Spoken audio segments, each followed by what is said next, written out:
Dan negosiasi gaji karyawan di tengah krisis ini kita perlu melihatnya dari sudut pandang leadership juga. Dari sudut pandang bisnis ya betul negosiasi gaji itu akan mengurangi biaya operasional dan membuat bisnis kita jadi bisa bertahan lebih lama. Betul ya? Apalagi banyak di antara kita biasanya gaji karyawan itu sekitar kurang lebih menjadi bagian dari 20%, 30%, bahkan ada yang sampai 50% dari biaya operasional. Dan kalau ini dikurangin mungkin bisa jadi menambah umur surviving kita di tengah-tengah bisnis dengan wabah corona seperti ini. Tapi itu bisnis dan kita manusia. Jadi kita perlu lihat sudut pandang leadership, sudut pandang yang lain terkait dengan masalah ini. Sudut pandangnya sudut pandang dari sudut pandang leadership. Dan Dr. John Maxwell memiliki satu prinsip yang dia sebut sebagai prinsip law of sacrifice, hukum pengorbanan. Dr. John Maxwell bilang bahwa a leader must give up to go up. Setiap pemimpin harus berani berkorban supaya bisa naik. Seorang pebisnis, seorang leader, seorang business leader perlu tahu caranya berkorban supaya bisnisnya makin meningkat dan pengaruhnya juga makin meningkat. Dan kita lihat apa sih maksudnya dengan pengorbanan ini. Apa saja pengorbanan yang dilakukan pemimpin, Coach? Ada 4. Dan yang pertama adalah pemimpin-pemimpin itu biasanya berkorban belajar dan bersiap lebih banyak. Para pemimpin berkorban untuk belajar dan bersiap lebih banyak. Itu sebabnya waktu kita lagi ada masa-masa social distancing, kemudian ganti nama jadi PSBB dan sebagainya ini. Jadi kita jangan bingung atau jangan mengeluh kalau kita ini yang paling banyak mencari tahu apa itu PSBB, syarat-syaratnya apa, yang nggak boleh apa, hukumannya apa dan sebagainya. Sedangkan karyawan kita kayaknya cuma nunggu kita aja gitu. Enggak. Memang itulah pengorbanan yang perlu dilakukan oleh seorang pemimpin. Pemimpin itu berkorban belajar dan berkorban bersiap-siap lebih banyak. Pemimpin itu yang perlu mungkin membuat planning lebih banyak. Mungkin jam 10 malam belum tidur tapi masih bikin weekly goals buat tim mereka.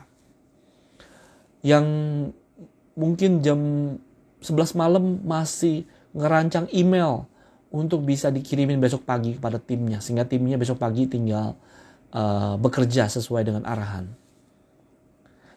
Belajar banyak hal mengenai ikutan webinar seperti ini atau baca banyak buku lagi supaya bisa melewati masa-masa krisis ini dengan baik. Itulah pengorbanan memang yang dilakukan pemimpin.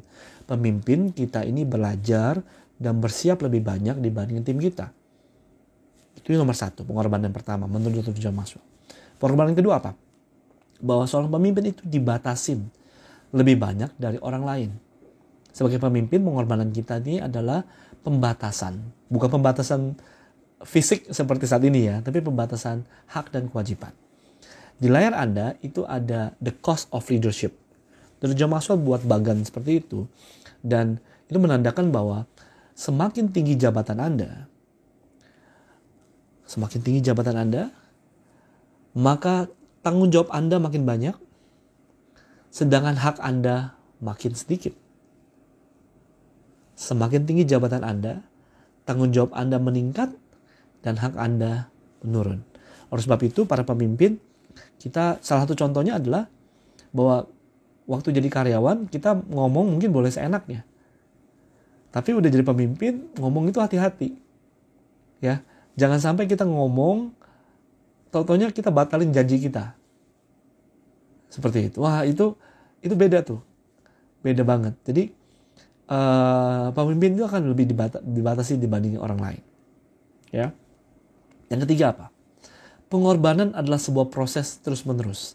Jadi bukan kita lakukan satu pengorbanan sekali, habis itu udah gitu. Enggak, pengorbanan itu adalah ongoing proses yang terus-menerus. Dan yang keempat, kalau Anda mencatat, jadi pertama berkorban belajar dan bersiap lebih banyak.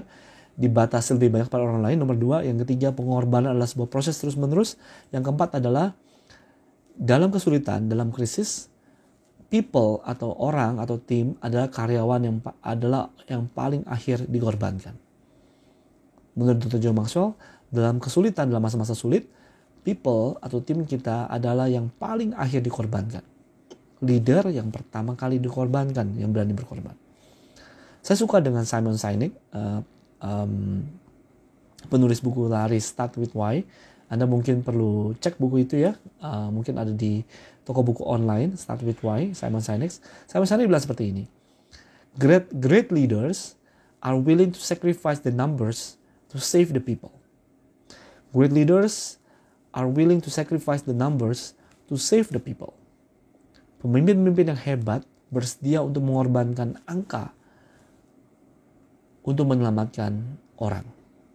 Poor leaders sacrifice the people to save the numbers. Pemimpin-pemimpin yang kurang cakap, mereka mengorbankan orang untuk menyelamatkan angkanya. Dan saya mau ngajak kita berpikir sejenak mengenai pengorbanan ini. Di John Maxwell Team kita punya 10 hal yang membuat tim mendengarkan Anda. Di layar itu ada ya. Jadi ada relationship, sacrifice, insight, bla bla bla bla dan sebagainya. Saya nggak bisa kupas pada hari ini karena waktu kita terbatas. Tapi dari 10 hal yang membuat tim mendengarkan Anda, dari relationship sampai conviction, sacrifice, insight dan sebagainya, sacrifice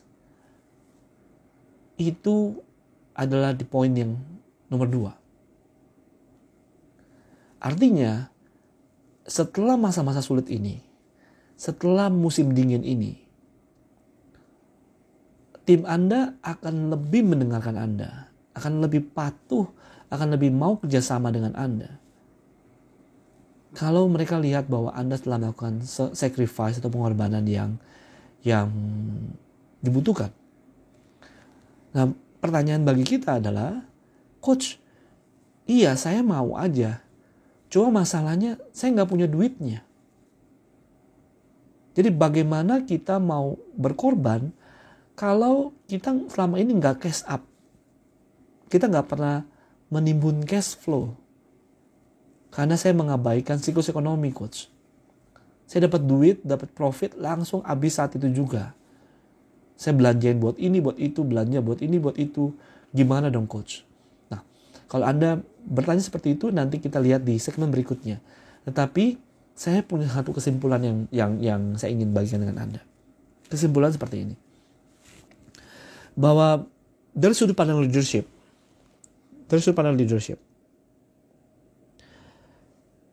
masalah negosiasi gaji karyawan itu bukannya nggak boleh. The point is bukan tentang apakah Anda tidak boleh melakukan negosiasi gaji karyawan saat krisis. Tetapi seberapa cepat Anda pikirin bahwa gaji karyawan itu adalah solusi dari masalah cash flow ini. Banyak pengusaha yang ngobrol-ngobrol sama saya, bahkan dari minggu pertama dilakukan social distancing, udah nanya sama saya, Coach boleh gak saya motong gaji karyawan? Cepet banget gitu. Jadi law of sacrifice-nya belum dilakukan, pengorbanannya belum dilakukan, memotong gaji karyawan sudah menjadi pikiran yang pertama. Nah, itu yang mungkin perlu kita pertimbangkan ulang.